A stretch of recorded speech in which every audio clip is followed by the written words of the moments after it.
Қайырлы күн менің оқырмандарым, қал жағдайларыңыз қалай, жақсы ма? Сіздермен қауышқаныма өте қуаныштымын. Басты байлық, денсаулықтарыңыз қалай, жақсы ма? Сіздерден сұрайтыным, подписка жасаңыздар, лайк басыңыздар, комментарий жазыңыздар. Міне көктемнің да екінші айы басталды. Бір жеттен асып кетті, құстар да келді, сондықтан уже күн өзінің күн қызып келе жатыр, жаңа көктем жер ана оянып келе жатыр, сондықтан көктемнің жаңағы ауа райы да көктемнің бізге шамалы жақсы әсер етіп жатқан жайы бар. Маған бір оқырманым жазып жіберіпті: апай, қалайсыз? Менің кішкене шаруа істесем шаршай берем, көктемнің әсері ма білмеймін деп. Сол неге екен деп. Ол көктем, атам қазақ баяғыдан бері айтқан, көктем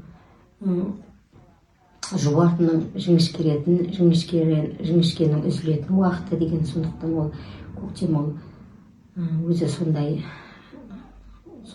өзі көктем солай. Сондықтан көктемде адам не істеу керек? Көбіне көктемнің ауа райы да бөлек, күні да бөлек, желі да бөлек. Табиғатқа шығып, қуатты энергияны тек қана табиғаттан алуға болады.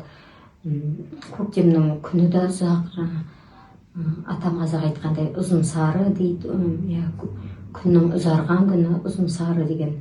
Сондықтан бүкіл ғажап, бүкіл керемет бәрі табиғатта жасырылған. Табиғатқа шығып,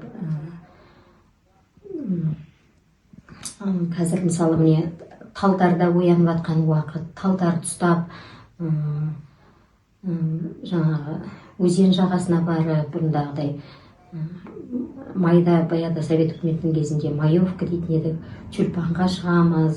Оның бәрі бір адамға, бір тюльпан теріп жүргеннің өзі бір үлкен адамға гимнастика. Достармен барып маевка жасаймыз, походқа барамыз, тамақ ішеміз. Оның бәрі адамға терапия. Табиғатта ішкен тамақтың бәрі бойыңа сіңімді болады. Сондықтан қалада қамалып отыра бермей, бәрін табиғаттың аясына шақырамын. Табиғатқа шығыңыздар, бүкіл кереметтің бәрі табиғатта. Денсаулық, қуат, энергия дейді, бәрі сол табиғатта жасырылған. Талда, құмда, бәрі суда жасырылған. Ертең міне сирен гүлдейді, ол да пайдалы. Иіскесең, ұстап қарасаң қолмен. Вишня гүлдейді, вишняның да гүлдері адамға өте пайдалы. Көктемде мына құстардың дауыстары жаңағы өте тоже пайдалы, тыңдаған нервный нелеріне өте пайдалы. Сондықтан ол қалада қамалып отыра бергенше бәріңізді табиғаттың аясына шақырамын. Ауырып дәрігерге жүгіре бергенше ауырмаудың жолын іздеп, табиғатқа шығып, бәріңізді күніге ең кем дегенде біраз жаяу жүруге мен сіздерді шақырамын. Жаяу жүру денсаулыққа пайдалы, адамның аяғына өте пайдалы, адамның дене мүшесінің бәрі пайдалы. Бірақ аяқ, соның арасында бізге аяқ екінші жүрегіміз. Аяқ деген, сондықтан жүру керек. Аяқ деген кем дегенде, жаңағы ол келіншегім жазыпты, мен дүкенге барсам да машинамен барам, жоқ. Жаяу жүрген адамға денсаулыққа пайдалы. Жаяу жүрген, сен машинамен кетіп башқанда тек терезесінен қарайсың, көрмейсің. Сен жаяу жүрсең бәрін көресің. Сондықтан біздің бүкіл жаңағы сезім мүшелері, көру, қарау, есту деген өте осы көктемде жақсы жұмыс жасайды. Құстың дауысын естігені, талдың жапырақтарының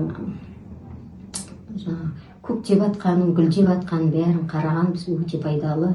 Сондықтан бәріңізді табиғаттың аясына шақырамын. Денсаулықты, ауырмаудың жолын іздеп, бүкіл мені Алла тағала бізге табиғатқа жасырған. Сондықтан табиғатқа шығыңыздар.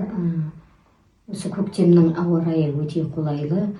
көктемнің ауасы да бөлек, көктемнің күні да бөлек. Сондықтан бәрімізді денсаулықты нығайтқыларың келсе, денсаулықты ауырмаудың амалын істесе, осы көктемде далаға шығып, табиғаттың аясында көп жүріп, бәрімізді шақырамын.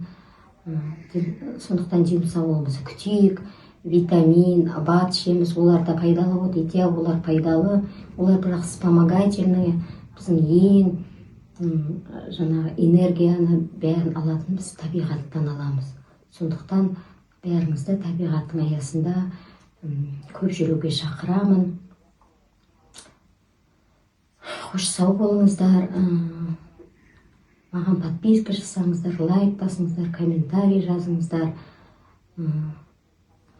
Ауырмаңыздар, денсаулықты күтіңіздер. Жаяу жүруге бәріңізді шақырамын. Бүкіл денсаулық жаяу жүргенде табиғатта. Қош сау болыңыздар. Аспанымыз ашық болсын, деніміз сау болып, осылай кездесе берейік. Әумин.